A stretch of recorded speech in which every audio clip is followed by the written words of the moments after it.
Pandian store today episode Senthil வந்து தூங்கி எந்திரிச்சிடுறாங்க. எந்திரிச்சு பார்த்தா 10:30 மணி ஆயிருக்கும். என்ன இது 10:30 மணி ஆயிருக்கு, மீனாவை காணுமே அப்படின்ட்டு தேடுறாங்க. அப்புறம் கால் பண்ணுறாங்க. மீனா எங்கே இருக்க, நான் ஆஃபீஸ்க்கு வந்துட்டேன்.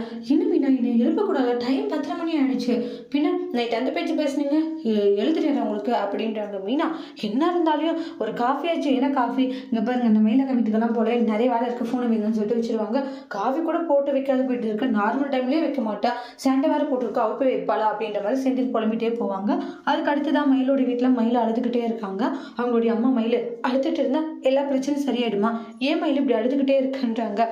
அம்மா எல்லாமே முடிஞ்சு போச்சுமா, மாமா என்ன இனிமேல் என்னை ஏற்றுக்கவே மாட்டாங்களாட்டுங்குது, இனிமேல் வந்து ஒன்று சேரவே முடியாதாட்டுங்குது அப்படின்ட்டு எல்லாம் ஃபீல் பண்ணி அழுதுட்டு இருக்காங்க. அதெல்லாம் ஒன்றும் இல்லை, நீ சும்மா தேவையில்லாதெல்லாம் ஃபீல் பண்ணாது சரியா, அப்படி நான் விட்டுருவேன் அம்மா சொல்லுன்றாங்க. நான் இருக்கிறேன்ல, அப்படியே ஃபீல் பண்ணிட்டு இருக்கேன் அம்மா, இருந்தாலும் என்னுடைய வாழ்க்கையை நினைச்சு எனக்கு கவலை இருக்காதம்மா, என்னுடைய வாழ்க்கையை நினைக்க நினைக்க கஷ்டமா இருக்குமான்றாங்க. எல்லாமே முடிஞ்சு போயிடுச்சோன்ட்டு என் மனசுக்கு அவ்வளோ சங்கடமா இருக்குன்றாங்க. நீ நினைக்கிற மாதிரி எல்லாம் எதுவும் இல்லை, நீ கொஞ்சம் கூலாரு அப்படின்ட்டுலாம் என்னுடைய அம்மா சமாதானப்படுத்திட்டு இருக்காங்க. அதுக்கு அடுத்து தான் நம்மளுடைய சரவணன் வந்து பார்த்தீங்கன்னா கடையில் கஸ்டமருக்கெல்லாம் பொருள் எடுத்து கொடுத்துட்டு இருக்காங்க. எடுத்து கொடுத்துட்டு இருக்கும் போது அந்த டிவோர்ஸை பற்றி அவங்களுடைய அப்பா கிட்ட சொல்லலான்ட்டு, அப்பா உங்ககிட்ட ஒன்று சொல்லணும், சொல்லுடா முக்கியமான விஷயம் பேசணும் போது அப்போ தான் கதர் வந்துடுவாங்க. டீ வாங்கிட்டு வந்துட்டேன்னு சொல்லிட்டு எல்லாரும் டீ குடிச்சிட்டு இருக்காங்க. டே அப்பப்போ நீ வந்துடுறீடா, அவங்க டிராவல்ஸில் யாராக இருக்காங்க அதை முதல்ல பார்த்துக்கூடா அப்படின்ட்டு பாண்டிய சொல்கிறாங்க. அதுக்கு அப்பா அதெல்லாம் நினச்சி நீங்கள் கவலைப்படாதீங்கப்பா, ஆள் இருக்காங்க, என்னுடைய ஃப்ரெண்ட்ஸ் எல்லாம் இருக்காங்கப்பா, அவங்க பார்த்துப்பாங்கன்றாங்க. சரி சரிடான்றாங்க. சரவணா தனியெல்லாம் இருக்க உனக்கு கஷ்டமாக இருக்கும், நான் வேறு ஏதாச்சும் ஆள் இது போடட்டுமா அப்படின்றாங்க. அதெல்லாம் ஒன்றும் இல்லைப்பா பார்த்துக்கலான்றாங்க. இல்லைடா உனக்கு தனியெல்லாம் செய்கிறதுக்கு கஷ்டமாக இருக்கும் இல்லையா, அதுதான் சொல்கிறேன், அதெல்லாம் ஒன்றும் இல்லைப்பா பார்த்துக்கலான்றாங்க. அதுக்கப்புறம் நான் வேணும்னா டெலிவரி எல்லாம் பார்த்துக்கிட்டோமான்னு கதிர் சொல்லவும், டேடே அதெல்லாம் வேண்டாம்டா, நீ முதல்ல ட்ராவல்ஸை பாரு, டெலிவரி அதெல்லாம் நாங்கள் பார்த்துக்குறோம். இல்லைப்பா நீங்கள் ரொம்ப கஷ்டப்படுறீங்களா, அதெல்லாம் ஒன்றும் இல்லைடா பார்த்துக்கிறோன்னு சொல்கிறேன் இல்லையா, அதெல்லாம் நினச்சி நீ ஃபீல் பண்ணாது சரியான்றாங்க. சரி ஓகேப்பா அப்படின்றாங்க. கதிர் உள்ளே போகண்டே, நீ எதை விஷயம் சொல்லணும்னு சொல்லடா அப்படின்னு பாண்டின்னு கேட்கவும், அது வந்துப்பா சொல்லுடா. இல்லைப்பா மயில் கூட இனிமேல் வாழ என்னால் முடியாதுப்பா, அதனால டிவோர்ஸ் நோட்டீஸ் அனுப்பிச்சிட்டேன்னு ஒன்னே ஷாக் ஆகுறாங்க. என்னென்ன அமிச்சிட்டியா அப்படின்னு கதிர் சொல்லவும், ஆமாடா அமிச்சிட்டேன். ஏன்டா கொஞ்சம் யோசிச்சிருக்கலாம்ல அப்படின்றாங்க. அப்பா இல்லைப்பா யோசிக்கலாம் நேரம் இல்லை, நான் நல்லா தெளிவாக தான் போய் யோசிச்சிட்டேன்றாங்க. ஏன்னா அப்படி ஒருத்தர் கூட வாழணுமான்னு கேட்டால் இல்லைப்பா என்னால் அவ கூட வாழ முடியாது, அதனால எல்லாமே நான் யோசிச்சு தான் இந்த முடிவெடுத்திருக்கேன். அவள் பண்ண ஒவ்வொரு விஷயங்களும் இன்னும் என் மைண்டில் இருந்துக்கிட்டு இருக்குப்பா, அதை நினைக்க நினைக்க கோபமும் ஆத்திரமும் மட்டும்தான்ப்பா எனக்கு வருது, இந்த அளவுக்கு மனசாட்சி இல்லாத ஒருத்தியாக இருந்திருக்காப்பான்றாங்க.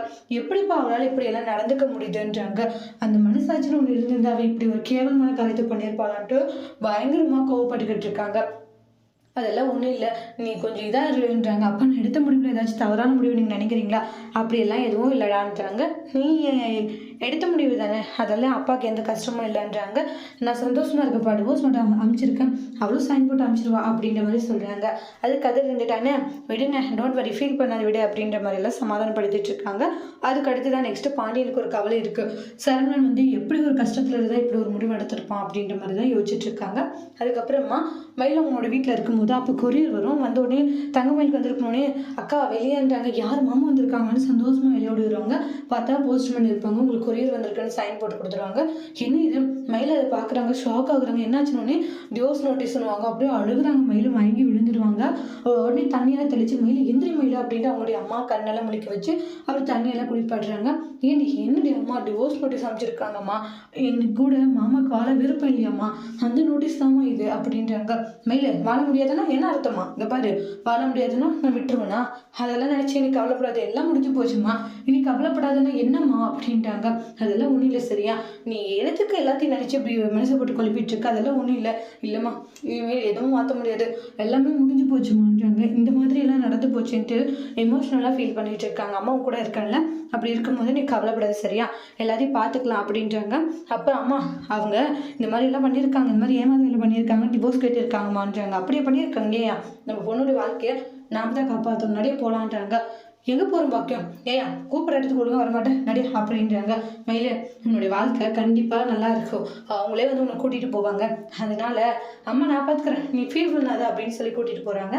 அப்புறம் மயில்கிட்ட அவங்களோட தங்கச்சி, அக்கா எல்லா விஷயத்தையும் நினச்சி கவலைப்பட்டுட்டு இருந்தே எப்படி சொல்லுக்கா, இல்லடி என்னுடைய வாழ்க்கை எப்படி ஆயிடுச்சு, புதுசாக கல்யாணம் பண்ணால் என்னென்ன பிரச்சனை வருது பாரு, இங்கே பாரு நீ மட்டும் வந்து அம்மா அப்பா சொல்கிறாங்கிறதுக்காக அப்படி கல்யாணம் பண்ணிக்காது சரியா, அக்கா எத்தனை டைம் அதை மாதிரி சொல்லுவேன், பார்த்துக்கிறக்கா ஃபீல் பண்ணாத, ஐயோ ஐயோ என் பொண்ணுடைய வாழ்க்கையே போச்சு, ஏம்மா என்னம்மா ஆச்சு?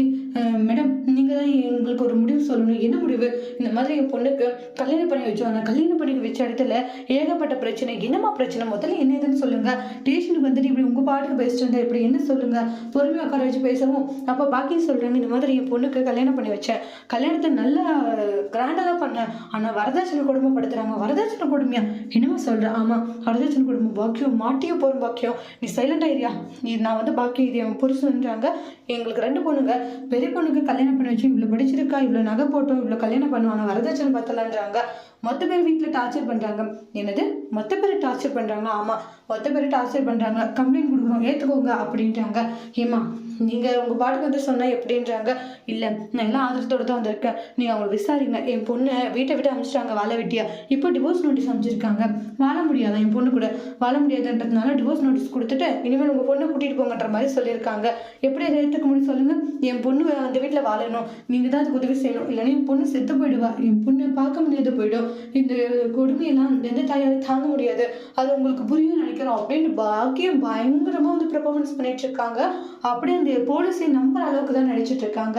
அது அந்த போலீஸ் இருந்துட்டு கம்ப்ளைண்ட் வாங்கிட்டு முதல்ல போய் என்ன ஏதுன்னு விசாரிச்சுட்டு வரலாம் அப்படின்ற மாதிரி ஒரு மேடம் சொல்லிடுவாங்க. சரி ஓகேன்னு சொல்லிட்டு கம்ப்ளைண்ட்டுமே எழுதிக்கிறாங்க. யார் யார் பேர் சொல்லுங்கன்னு உடனே மொத்த பேருமே சொல்கிறாங்க. அதாவது செந்தில், சரவணன், கதிர், அப்புறம் கோமதி, ராஜே, அரசிந்து ஒட்டுமொத்த பேருமே சொல்லுவாங்க. இவ்வளோ பேர்? ஆமாம், இவங்க எல்லாருமே தான் என் பொண்ணை குடும்பப்படுத்தியிருக்காங்க. ஏமா இத்தனை பேரை குடும்பப்படுத்தினாங்க? ஆமாம், இத்தனை பேர் தான் என் பொண்ணை குடும்பப்படுத்தியிருக்காங்க. நீங்கள் கண்டிப்பாக ஆக்ஷன் எடுங்க. சரிம்மா, கம்ப்ளைண்ட் கொடுத்துட்டீங்களா?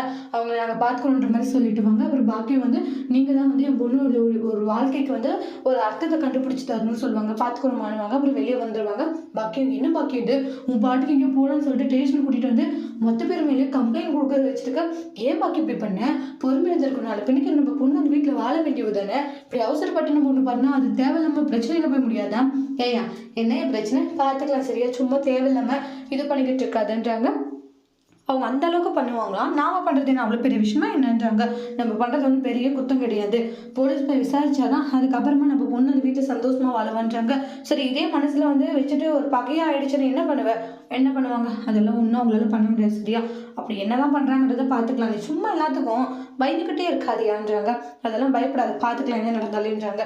என்னவோ சொல்கிற, ஆனால் என்ன தான் நடக்க போகுதுன்னு தெரியல. அதெல்லாம் ஒன்றும் நடக்காது, நீ தேவையில்லாமலாம் நினச்சிட்டு இருக்காதுன்னுவாங்க. அதுக்கப்புறமா வந்து சரி போகலாமான்றாங்க. போகலான்னு வீட்டுக்கு வருவாங்க. அதுக்கப்புறம் எங்கம்மா போயிட்டு வந்தேன்? இங்கே பாருடி, உங்கள் மாமியார் வீட்டில் மொத்த பேர் மேலேயும் கம்ப்ளைண்ட் கொடுத்துட்டு வந்திருக்கேன். இனி நடக்க வேண்டியதாக போலீஸ் பார்த்துப்பாங்கன்னு ஃபீல் பண்ணாதவனே மேலும் ஷாக் ஆகுறாங்க. அம்மா என்னம்மா காரியம் பண்ணிட்டு வந்திருக்க? போலீஸ் கம்ப்ளைண்ட் கொடுத்துட்டு வந்தியா? அம்மா இருக்கிற பிரச்சனையை பெருசாக பண்ணி வச்சுட்டு வந்திருக்க. ஏமா இப்படி பண்ண அப்படின்றாங்க. ஏண்டி என்னடி பண்ண? அம்மா நீ பண்ணது எவ்வளோ பெரிய தப்பு தெரியுமா? நீ பண்ணது ஏமா இப்படி எல்லாம் பண்ணிட்டு இருக்கணும் கத்திக்கிட்டு இருக்காங்க. அம்மா இதனால ஒன்று சேருவோம்னு நினைக்கிறியம்மா? வாய்ப்பே இல்லை, ஒன்று சேரவே முடியாது. ஏண்டி அதெல்லாம் ஒன்று சேருவேன்.